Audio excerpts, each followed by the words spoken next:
So we gather today to explore the theme of mercy. In the context of recovery, mainly through the lens of the 12 steps of Alcoholics Anonymous, mercy is a vital component of our healing, of our growth, and transformation. We want to say hi to anyone online, so we want to bless this moment for all of you at home or anyone watching. Thank you for coming. We welcome all the friends and family that are here and welcome you to the Caron Chapel if this is your first time. As we delve into this topic, we will see how the principles of mercy intertwine with the journey of recovery, offering a hope and a path toward wholeness. All of our lives have had many twists and turns. Some of you will go home today, maybe this week, and some of you are at the beginning of your days at Caron. We may have alumni here, and we have people here who have trudged the road to a happy destiny. Now, a happy destiny is an interesting term, and I pondered it for a while. In the Tao Te Ching, it states, "The supreme good is like water, which nourishes all things without trying to. It is content with the low places that people disdain. Thus it is like the Tao. In dwelling, live close to the ground. In thinking, keep it simple. In conflict, be fair and generous. In governing, don't try to control. At work, do what you enjoy. In family life, be completely present. When you are content to be yourself and don't compare or compete with anyone or everybody, you will be respected." At times, that's a tall order in recovery. As many of us know, the words of the Tao Te Ching give us the words of integrity and willingness, and they sum up a way of life that is to be entertained. Mercy calls us to extend compassion, forgiveness, and love. As a theologian, I looked up the word in the Hebrew language. In Hebrew, the word is rahamim. Please excuse me if I don't get it right. It has a plural meaning of the womb, what a mother instinctively feels for the child in her womb. In a later period, it states, mercy becomes exclusively God's mercy to forgive and save. It brings me to a higher power idea, that language that a lot of us know here, that the universe, whom I call God, mercy is when I realize in recovery it's a time to hand over something, hand over it to God, to the higher power, to this universe, and give deep forgiveness to myself and to others. Or choose not to know how to show mercy, and I get on my knees. If I really don't know how to really get into that space, I have to get on my knees, and I have to stop, and I have to ask, realizing humanity is what is needed when I have no idea what to do. God, for me, is when I have a more profound inner strength, allowing me to build deeper relationships in life. You know, mercy, that word, is actually an action word. One of my favorite sayings in AA is, you can start your day over at any time. My daughter took it on. It was definitely part of our household. And she reminded me many times, Mom, you can start your day over. So if you go home in the next coming weeks, or even your loved ones here, remember that. That starting that day over when we face the mountainous areas of our life, the wreckage of our past, mercy is one of those words I like to have in my toolbox. Most of the time, we may see all the wreckage, but where I want to be is I want to be able to see the sunrise. I want to see the sunset, that bounty of love and gratitude. And that gratitude list is not to be forgotten. I have been given those simple ideas, like I have a roof over my head and food on my table. that gratitude is ever giving. That's mercy for me. In the book by Father Greg Boyle, The Whole Language, The Power of the Extravagant Tenderness, he states, divine mercy goes beyond sin and forgiveness and penance. It brings us healing and wholeness. The article I read discusses the moment of the 9th step promises. Of some of you, you may not have heard. It goes like this. We will not regret the past, nor wish to shut the door on it. When we're first in recovery, I think this is one of those quotes that got me in the gut. It kind of was a discord in my body. To touch a deep internal relationship with that past, my past, and my ability to see the areas of discord, and to find a place, many times I got on my knees, to regenerate that larger wholeness of myself. What every one of us can call a higher power, universe, God, whatever we choose. But mercy and a way of understanding the other is also important in cleaning up the wreckage of our past. Extravagant tenderness is a wonderful term. What is it to have a radical sense of tenderness within us? What is it that makes us realize that mercy is an action word? For me, the first step is when the deep, tender heart is opening and realizing my life was unmanageable. It still gets that way. It's when my heart is present and life gets so messy and that radical tenderness has to come in and receive what others have reminded me.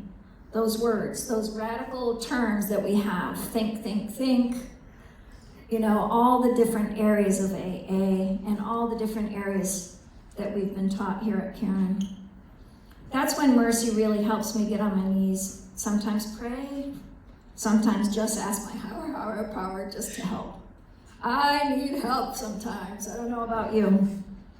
Our stories are all different, yet so much the same. Chaos, crazy, the moments of despair. To receive radical tenderness when those times where we just want to slam the past door shut is the time when I need a little mercy. A Little Mercy Now by that beautiful song of Mary Gauthier. I highly recommend it, but she sings, I need a little mercy now. And that's a really great song to remind us. She talks about the stories. She talks about these ideas that her father needed mercy, that the country needs mercy, her brother needed mercy. You know, she grew up in the disease of alcoholism and drugs. She said our church and our country needs a little mercy. They carry the weight of faith and the generosity. So to love our church and country, she said we really need that mercy. Every living thing could use a little mercy now. And only the hand of grace can end the race, is where she goes with that. When I was told in early sobriety we do not need to shut the door on the past, I said, what? We must take a stand in our spiritual heart and find a kindling of the spark that was quite dim. Our light shines dim at times, and we still need that little time of a moment of prayer to step back into our bodies, to step back into our hearts, to keep our feet firmly grounded, firmly planted, while we clean up this wreckage of our past. It takes vigilance, I believe we are called, like the poem Wild Geese, and some of you know it because I've shared it with you. This is a poem by Mary Oliver. You do not have to be good. You do not have to walk on your knees 100 miles through the desert repenting. You only have to let the soft animal of your body love what it loves. Tell me about your despair, yours, and I will tell you mine. Meanwhile, the world goes on. Meanwhile, the sun and the clear pebbles of the rain are moving across the landscapes, over the prairies, the deep trees, the mountains, and the rivers. Meanwhile, the wild geese high in the clean blue sky are heading home again. Whoever you are, no matter how lonely, the world offers itself to your imagination. It calls you like the wild geese, harsh and exciting, over and over, announcing your place in the family of things. We don't have to crawl on our knees for 1,000 miles, but we must be able to hear the call, like the wild geese in the family of things. We must be able to see the rain coming down, the pebbles on the sand, and see the connection.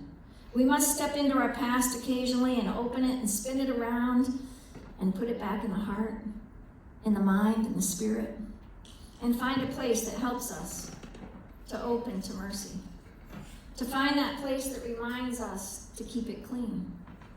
Many areas may remind us to evaluate and rejuvenate those places. It may be in a drinking dream that might remind us. It might be in a person that we owe an amends to, or it might be just ourselves needing to clear our consciousness. As we trudge the road to a happy destiny, we must tend to those areas that spark internally to our hearts. Sometimes I'm in the hallway and have no idea what to do. I don't know if you've heard those terms. Don't know which door is going to open. I have to sit in that hallway. Is that door? This is when mercy steps in. The excellent idea of knowing, of thinking we know which door is the issue. A Swedenborgian, Reverend George Dole, talked about regeneration, like getting a splinter out of our finger.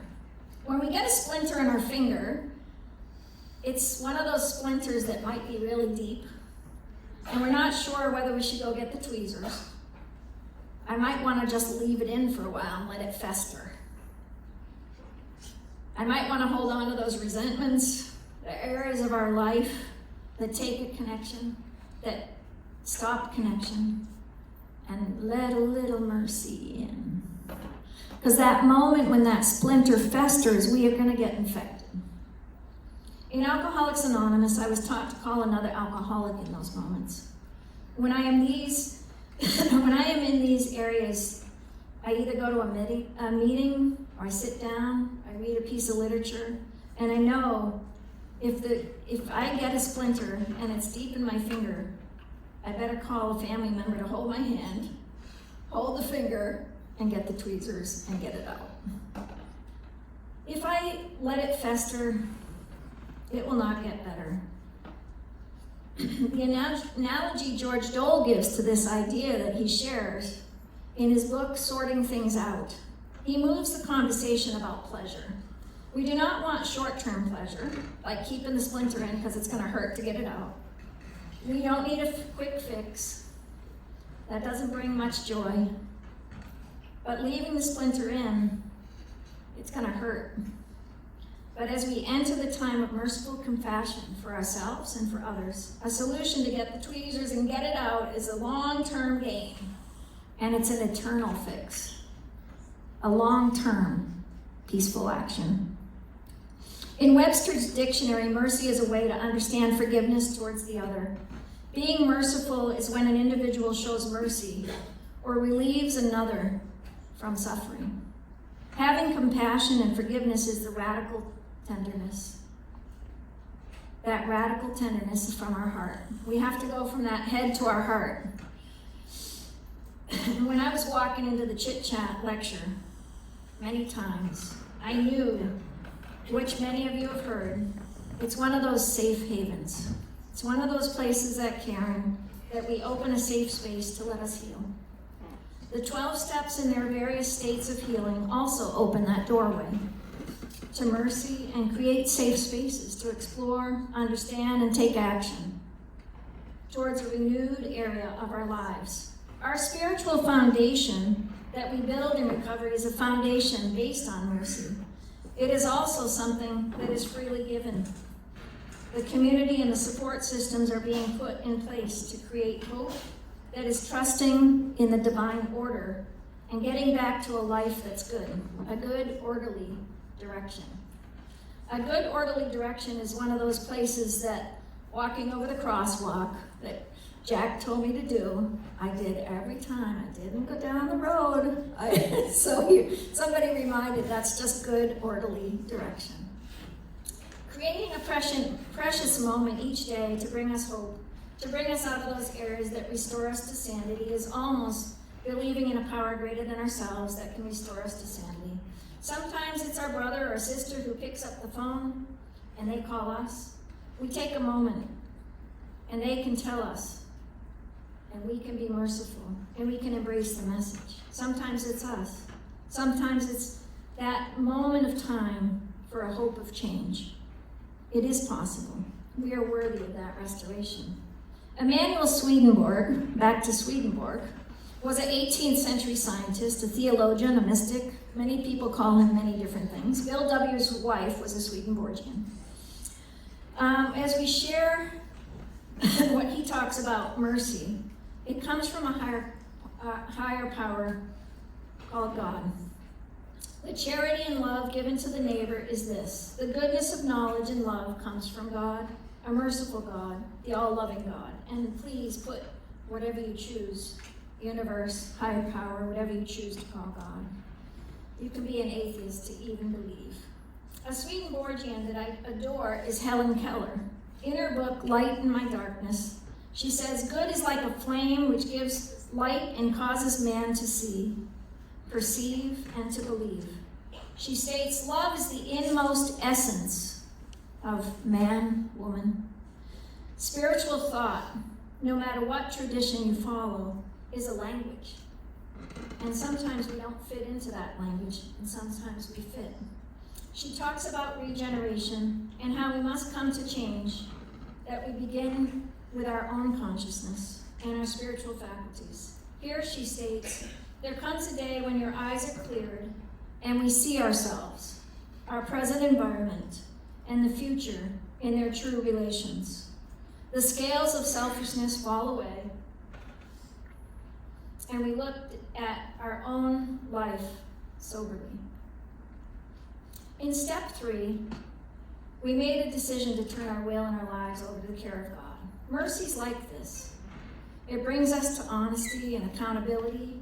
It helps us with that moral inventory, to take the courage and regenerate ourselves, and to open to another the exact nature of our wrongs. Mercy invites us with that healing process and a wholeness to live in the sunlight of the Spirit.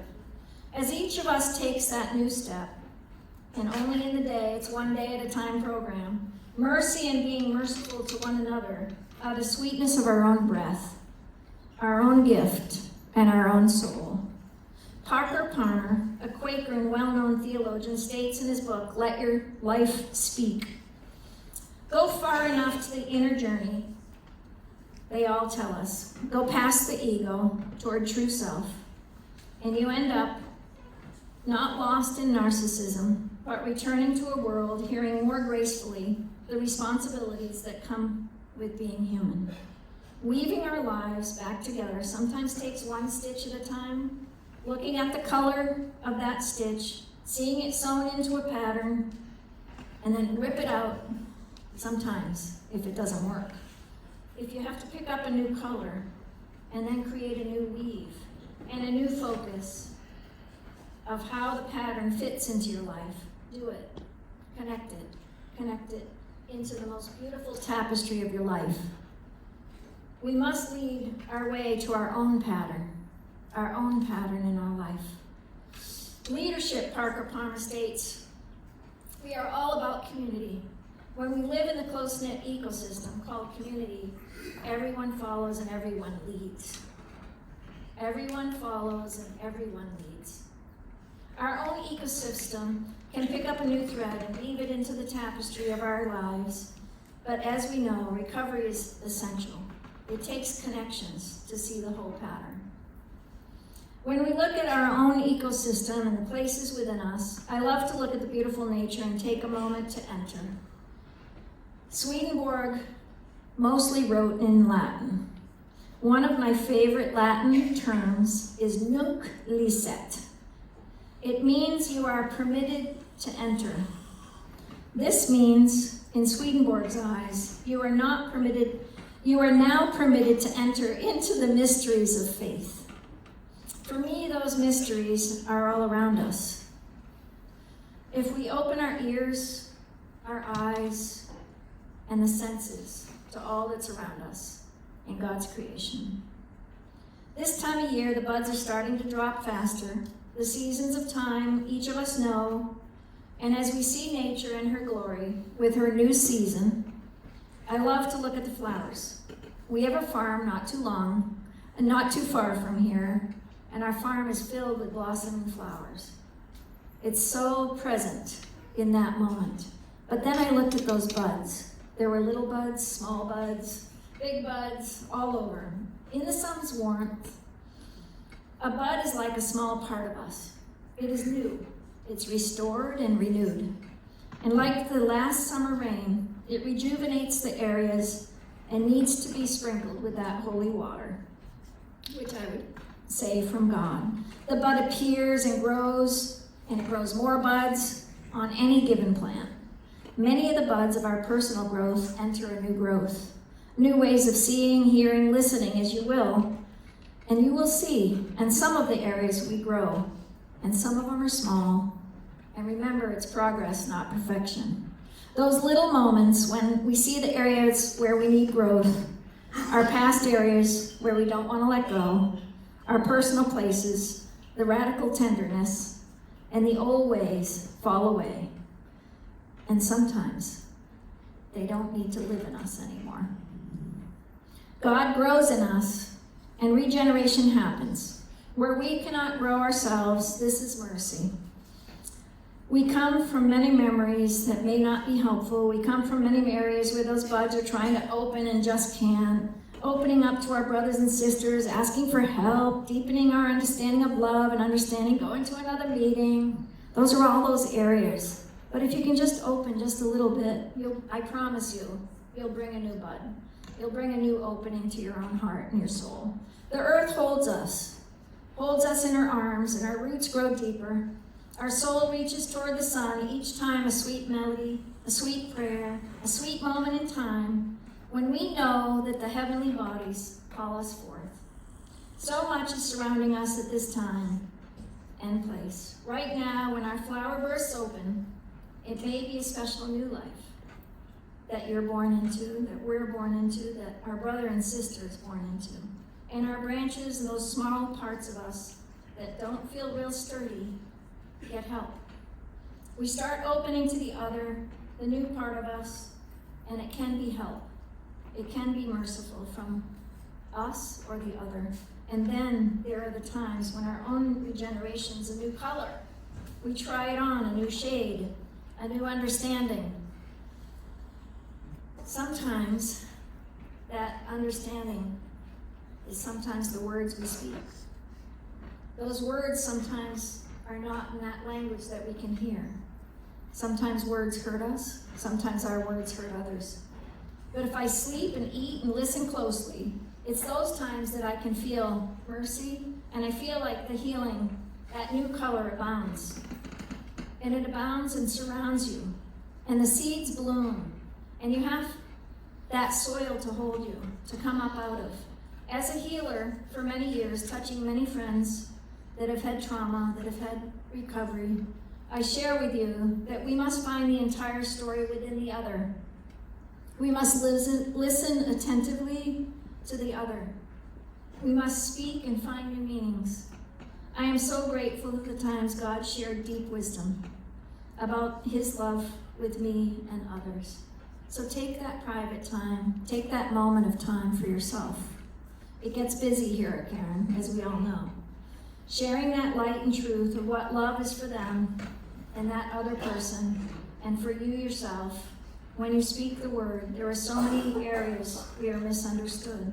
The word is misinterpreted and finds meaning in one, and somebody else might find meaning in it.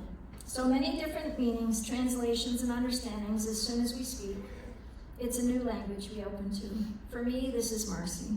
So many times the words make their own instead of me trying to make a word. They're listening. There's something listening, and as I listen, I can hear something new.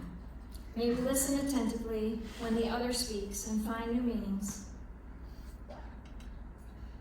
I'm so grateful for those times when God shares that deep wisdom about his love with me and others, sharing their light and truth of what love is for them.